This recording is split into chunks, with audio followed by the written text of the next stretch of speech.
अगर तुम सूरज की तरह चमकना चाहते हो तो पहले सूरज की तरह जलना सीखो। ये खूबसूरत और प्रेरणादायक विचार थे ऑनरेबल एपीजे अब्दुल कलाम जी के।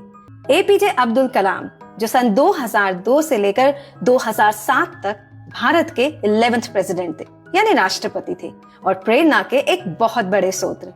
शालीनता, सादगी, सौम्यता और विनम्रता न सिर्फ इनकी बातों में महसूस होती थी बल्कि इनके चरित्र में भी छलकती थी।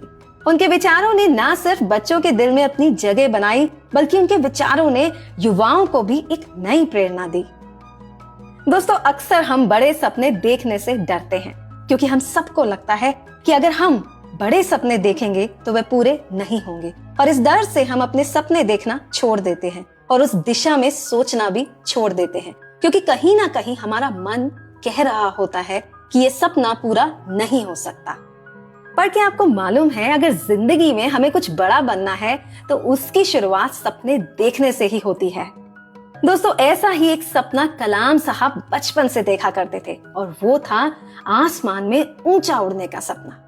दरअसल बचपन से ही कलाम साहब आसमान के रहस्यों से और नीले आसमान में उड़ने वाले उन परिंदों को देखकर मुग्ध हो जाते थे। उन्हें उड़ते हुए परिंदों को देखकर खुद भी आसमान में उड़ने की तमन्ना होती थी। वहीं से उनके सपनों को एक दिशा मिली और उन्हें विश्वास था कि एक दिन वो भी इस खुले आसमान में इन परिंदों की तरह जरूर उड़ेंगे। दोस्तों, इसी एक सपने की बुनियाद पर कलाम साहब अपनी जिंदगी में आगे बढ़ने लगे। सच्ची लगन और इस एक इरादे से उन्होंने अपनी जिंदगी में बहुत मेहनत की, और फिर एक दिन उनका ये ख्वाब हकीकत में बदल गया जब वे एक एरोस्पेस साइंटिस्ट बन गए। कलाम साहब जो आज भी लोगों के दिलों में बसते हैं और जो मिसाइल मैन ऑफ इंडिया के नाम से भी जाने जाते हैं। कैसा था इनका बचपन, कैसे मिली जिंदगी में उनको एक दिशा, किसने किया उनका मार्गदर्शन, कैसे हुए उनके सपने साकार, क्या था उनका लक्ष्य और कैसा रहा उनका एक साइंटिस्ट से प्रेसिडेंट बनने तक का सफर। आज मैं आप सबको ले जाने आई हूँ प्यार और प्रेरणा के एक खूबसूरत सफर पर, जहां मैं आपको सुनाऊंगी एपीजे अब्दुल कलाम के जीवन की कहानी। अब्दुल कलाम जी का जन्म 15 अक्टूबर 1931 को एक तमिल मुस्लिम फैमिली रामेश्वरम, तमिलनाडु में हुआ था। उनके पिता एक नाविक थे जो यात्रियों को नाव में रामेश्वरम के एक किनारे से दूसरे किनारे धनुषकोडी ले जाते थे और उन्हें वापस छोड़ देते थे। कलाम साहब के पिताजी इतने एजुकेटेड नहीं थे और उनकी माताजी आशियामा एक होम मेकर थी। कलाम साहब अपने 5 भाई बहनों में से सबसे छोटे थे। दोस्तों, कलाम साहब एक बहुत ही सीधे साधे परिवार में पैदा हुए थे, जहां पर ह्यूमन वैल्यूज को बहुत इंपॉर्टेंस दी जाती थी। उनके परिवार की आर्थिक स्थिति इतनी अच्छी नहीं थी, पर फिर भी उनके माता पिता ने उनकी परवरिश बहुत प्यार और अच्छी ह्यूमन वैल्यूज से की थी। कलाम साहब के एंसेस्टर्स यानी पूर्वज बहुत वेल्दी थे। उनका बहुत बड़ा फैमिली बिजनेस था, लेकिन बाय द टाइम कलाम साहब का जन्म हुआ, ड्यू टू बिजनेस लॉसेस उनके परिवार की आर्थिक स्थिति इतनी अच्छी नहीं रही।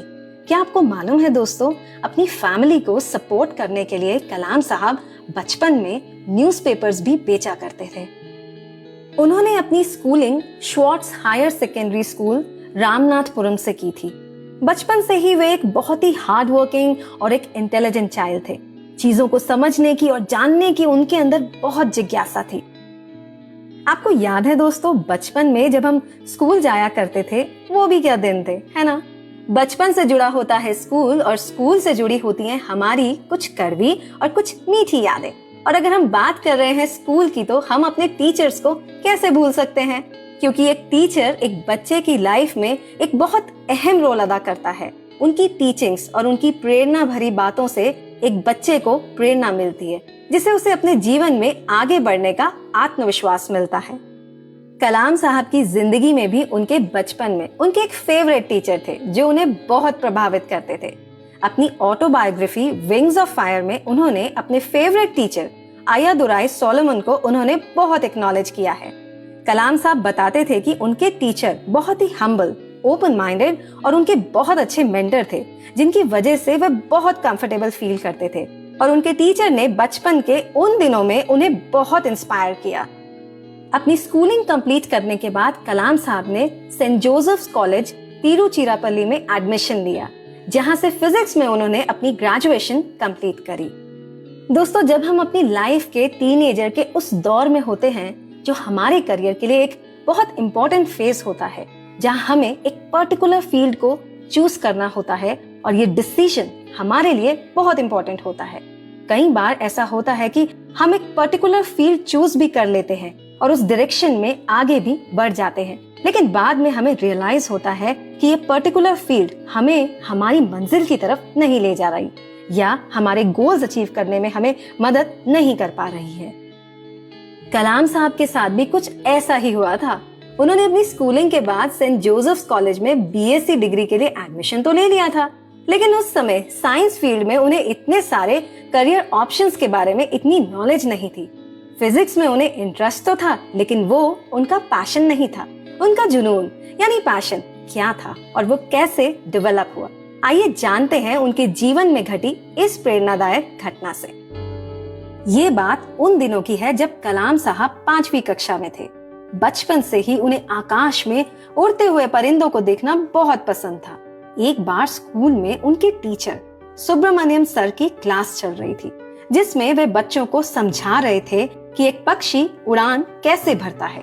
उनके टीचर ने ब्लैक बोर्ड पर पक्षी का एक चित्र बनाया, जिसमें उन्होंने पक्षी के पंख, पूंछ और शरीर की तरफ इशारा करते हुए सारी क्लास को वो टॉपिक बहुत अच्छे से समझाया। जब क्लास खत्म हुई तो सुब्रमण्यम सर ने सब बच्चों से पूछा कि क्या ये टॉपिक सबको समझ में आया है। इस पर कलाम साहब और सब बच्चों का उत्तर ना में था।